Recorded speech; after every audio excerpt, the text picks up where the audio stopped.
The issue is not the election. The election is a battle in a war. It is not something unto itself. The result of this election in itself is a matter of indifference.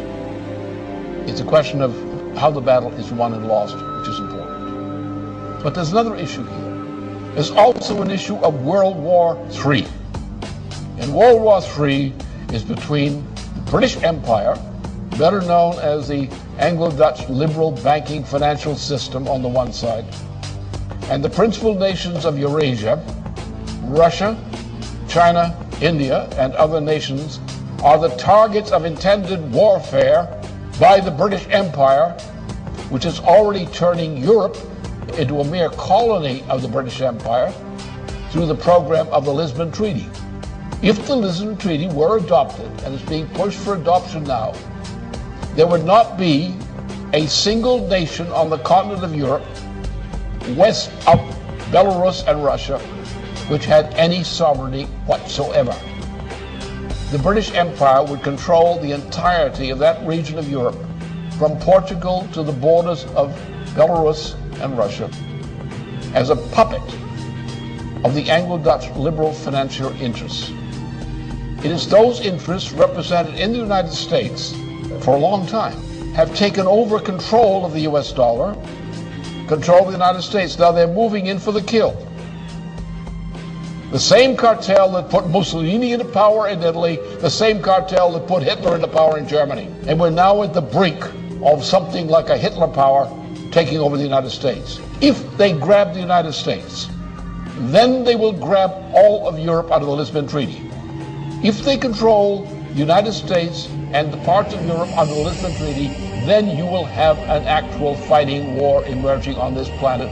You will have dictatorship. You will have mass starvation. The elimination of whole sections of the population of parts of the world through starvation. And that's part of the British program. It's the food war. That's the situation. We're not dealing with an election. We're dealing with whether there is in the United States, in the top layers of society, the moral fitness to survive. And so far the vote is in the leadership of the Democratic Party and the Republican Party, neither is morally fit to survive. They're as unmorally fit to survive as the people who backed Mussolini and backed Hitler back in the 1920s and the 1930s. And if we allow this to happen, we will get the same kind of treatment that the victims of Mussolini, Hitler, and so forth suffered. That's what we said. We have to win this war against that evil empire.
Now, for a number of months now, there has been a worldwide food crisis caused by many things, by the financial policies, various kind of management deals, by the WTO, which ought to be eliminated, by the promotion of biofuels, which is destroying food supplies.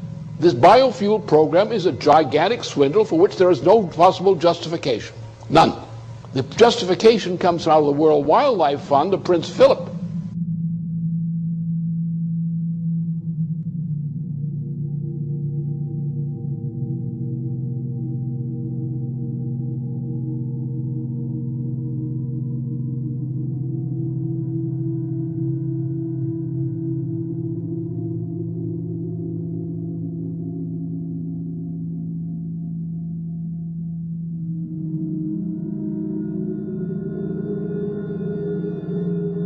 in Zimbabwe, for example, what's the crime? You have an African population in Zimbabwe, which was one of the biggest fighters against the British Empire. They're not allowed to develop their own territory because London, by various mechanisms, prevents them from doing so. And London uses the farms it allows to prosper in former Rhodesia to feed the populations of Britain. So you have non-African farmers running farms, producing food in Zimbabwe for the edification and fattening of Brits. But the rest of the population is inhibited in any attempt to develop. What they've done is they've taken industries, manufacturing industries in particular, agriculture in particular, and countries which were good agricultural producers or good manufacturing producers have been stripped of those industries. Those industries have been taken to populations where the lower 80% of the population is illiterate. So you have colonies of manufacturing in countries in Asia, Africa, and so forth, South America, where the people, the 80% of the population, does not participate in the economy.